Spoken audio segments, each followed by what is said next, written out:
2020 has been the worst academic year by far. Yeah, tell me about it. How has it been with school?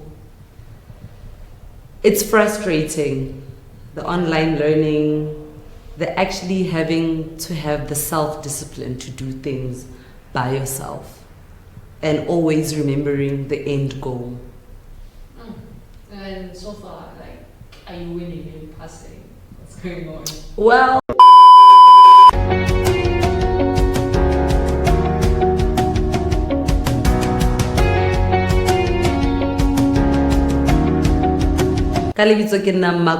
Jennifer Moshupje. I was born in 1993.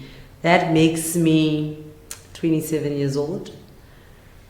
That's a lot. That's a lot to actually take in. But I still think that I'm really young. I still think that I'm really young and vibrant. I am one of 3 siblings. I'm the last born. I'm daddy's little girl. And I'm the favorite of my parents, I'd actually like to think.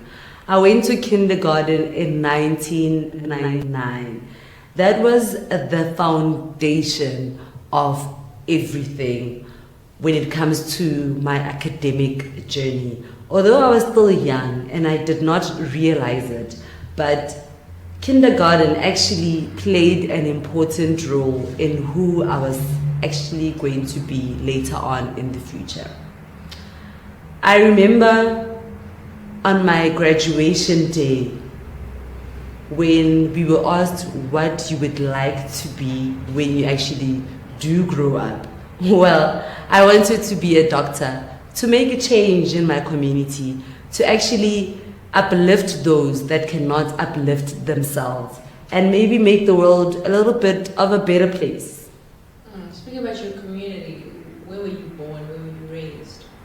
Well, I grew up with my family where we moved around a lot.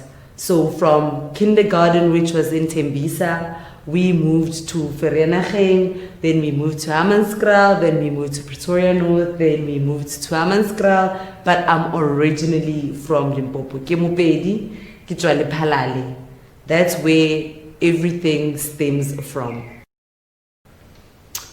I went to D Law School in Draft Primary School, which is a mainly Afrikaner school, which was quite exciting for me. I remember on my first day, all I could think about was the different type of people that I was actually going to meet and the excitement about just wearing that new uniform.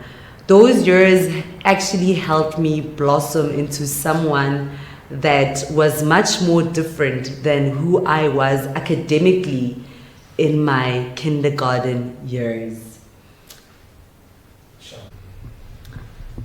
I went to an Afrikaner high school again, which is Diewer School Langenhoven. Ke ngwana wa Langis. That's the school that raised me morally in a lot of ways. I remember how strict I used to think that school was in academics when you did not do your homework and they would call your parents to come and fetch you from school, or when your skirt was too short, they would come and call your parents. And I remember actually blooming into someone different in that school because they also had a lot of extramural activities where I got to do a lot of speaking, we had a lot of concerts, and our English teacher was one person that actually persuaded us to take part in public speaking. And that's where I actually fell in love. And I actually gained the confidence and knew that I can actually speak in front of people. So is that why you are where you are today? Well, not per se. At first, after I finished high school, I thought I wanted to go into politics mainly.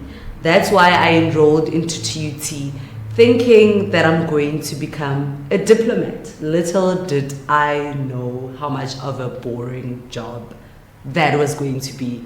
And I am not a boring person. Okay.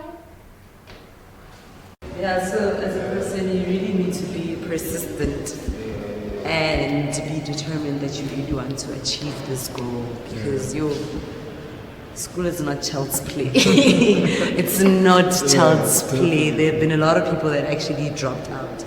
And in TUT, when I was studying international relations, and then after I did my diploma, I did my BTech there. That's when I actually realized that this is too much of a serious road for me. And I'm not, you can tell that I'm not the type of person. Like, I can't be too serious at all times. So what made you change from TUT to Boston Media House though? Well, the change actually stemmed because there are aspects of international relations, the course, that are actually in media. Like you get your subjects like PR, communication science. It actually also, it helps you in a lot of ways. And with the presentations that we were doing and the practicals that I did in my third year, it actually showed me that this is not the field that I wanted. I'm actually a people's person. I don't want to be stuck in the politics of the world, arguing who does this, who does not do this. I just need an energy flowing world. So from 1999 until 2020, and your girl is still pushing this academic journey.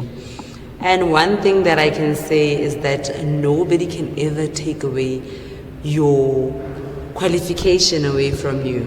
And wearing that academic gown gives you a different feeling, knowing that you've made your parents proud, and most of all, you've made yourself proud. That's the most important thing out of it all. And as Nelson Mandela said, yep, education is the key to success.